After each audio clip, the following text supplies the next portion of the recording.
So it's scientifically proven, if you change your environment, you change your health and well-being. So that's exactly what we're going to share with you in our new series, The Art of Eating Well.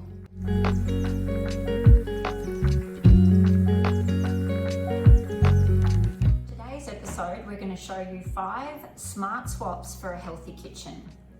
I'm so excited to get into this, but first let us introduce ourselves. So my name is Mel, my background's in functional nutrition, and I am the founder of the Seed Cycle. At the Seed Cycle, we're all about supporting women to balance their hormones naturally. I saw this commonality between with the clients that I was seeing and hormone symptoms, and I came across seed cycling. It's such a powerful way to use food as medicine, and we'll be talking more about that, but I want to introduce you to Mel from Remedy Kitchen.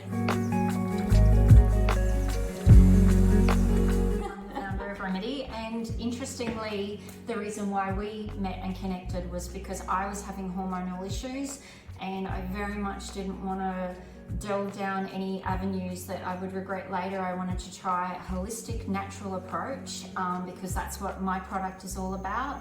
So I felt like meeting Mel was just like our stars aligned.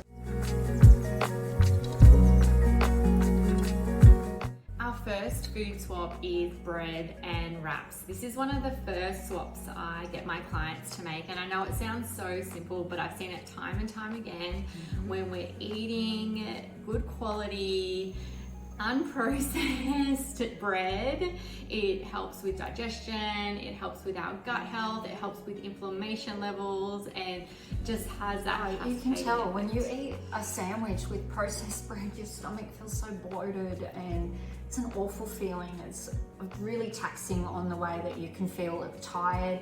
You'll have these really low slumps in the way you feel for the afternoon. So I think this is a really big way to make a big difference to your lunchbox. Yeah, so passionate about bread. and it's really alarming. Like when I look at bread in the supermarket, there's a list of ingredients this long. There's different preservatives, there's vegetable oils, there's a lot of emulsifiers, soy protein isolate, and all these ingredients that our bodies don't recognize and shouldn't be in bread. Really should be. And we struggle to break it down and process it, and there's good reasons why.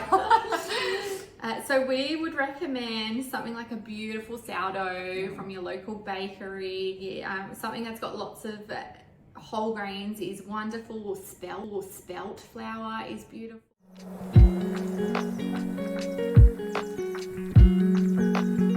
But we do know that's tricky with little kids. Like if we're thinking of them as well, like it's great for us if you're having a sandwich on the go, but sometimes they don't want all the grains and seeds in it. So you can always have just your plain sourdough. Oh, this one's great. Again, it's something that I can get locally, and the ingredients are just yeast, sea salt, water, and unbleached flour. And so like, I'm so much happier with that, and it actually tastes better than the really processed breads. And wraps are another one that just, you know, that it might look great on the packaging. It might say like low carb and low fat and all those claims, but when you look at the ingredients, like it's jars full of highly processed. So which one is this, Mel? So this is the mountain bread rye, and I know that there's a couple different brands you can buy. If you're a little tired of just having sandwiches or wraps, another great way to add a carb to your lunchtime is you can chop it up into little squares, fry it off with some olive oil or some coconut oil, and add it to a salad. Actually, that's what I made for my youngest for school today. She didn't feel like a sandwich. She said she wanted a salad, but I just wanted to make sure it was going to fill her up and get her through for the rest of the day. Oh, I love that. That's such an important point, because I think especially in the world right now, there's a lot of emphasis on keto and low carb, and carbs are bad.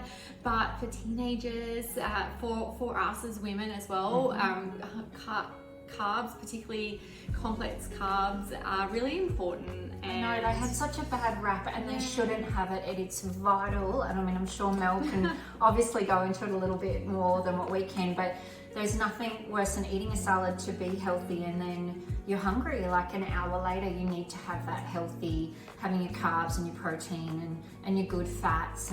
With all of your beautiful salads, it makes such a difference to how you feel, and you're not going to have a little slump, and you're going to get through the afternoon. particularly in the second half of our cycle as well. And this is where we often are getting those carb cravings and the sugar cravings, and then we try to resist. Just hungrier.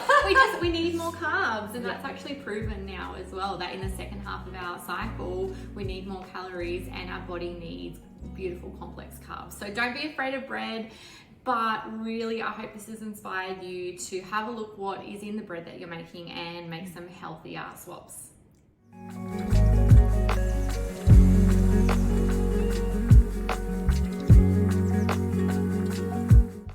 We're on to number 2. So our second food swap is swapping our ultra processed sugary snacks to our Seed Cycle bake mixes.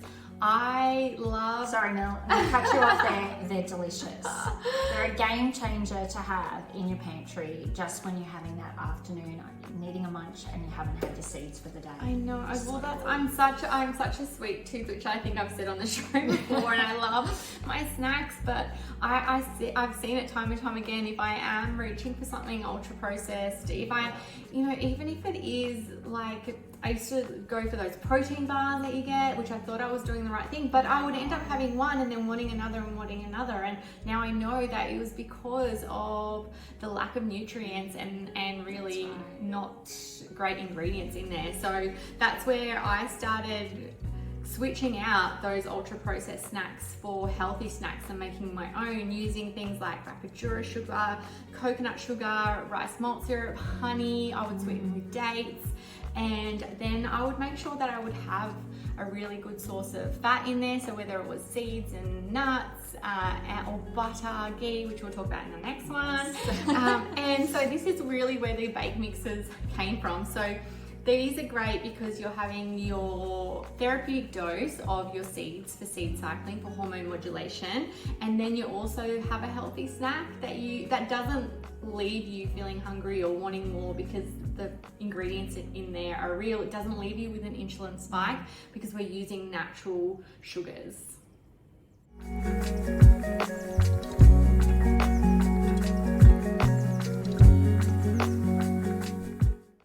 So our third smart swap for our episode today is quick oats.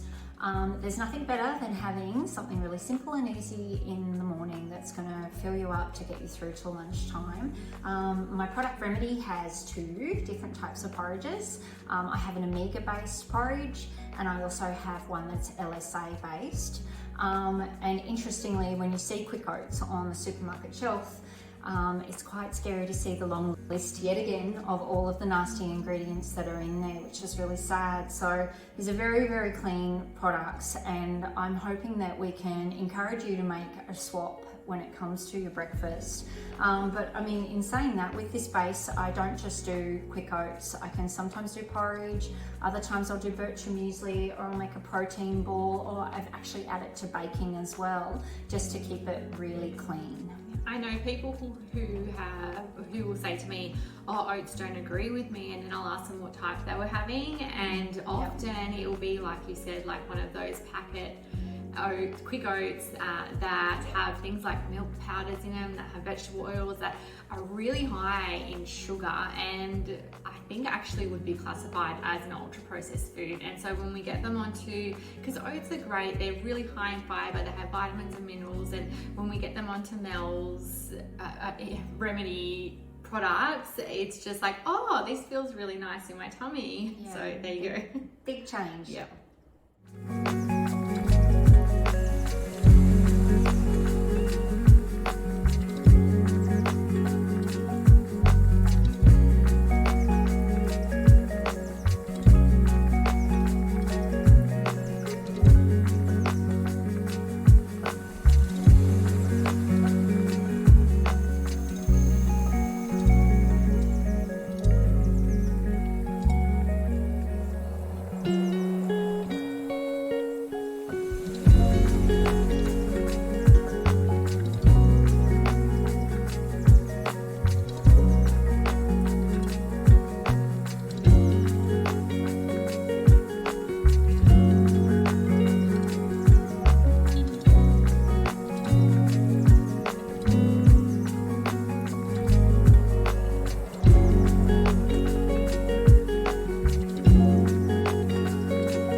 swap number 5 is switching out to good fats. Now, fats get a bad rap. They sure do. And I think this was because of the 80s, and we went through this low-fat revolution where we were told fat is bad, fat causes heart disease, and then we were introduced to all these low-fat products, and margarine came on the market, Nuddle eggs, low-fat milks. We were told to avoid butter and ghee and coconut oil, and the fact is it's just not true. These fats that we're showing here are fundamental for brain health, for metabolism. I always tell my clients fat burns fat. Don't be afraid for our hormones, and so don't be afraid to use pure butter. Use beautiful ghee, which is a clarified butter, lard, which is great, coconut oil, olive oil, and then if you're making a salad, pop on your avocado or any nuts. Nuts are so good, and they have all the good fats in them. Yes. In particular, brain fat. We love our walnuts. Exactly. So this is your permission to use these beautiful natural fats. You will notice a difference when it comes to your skin. You'll notice a difference with your digestion, and you'll feel fuller for longer, which is great.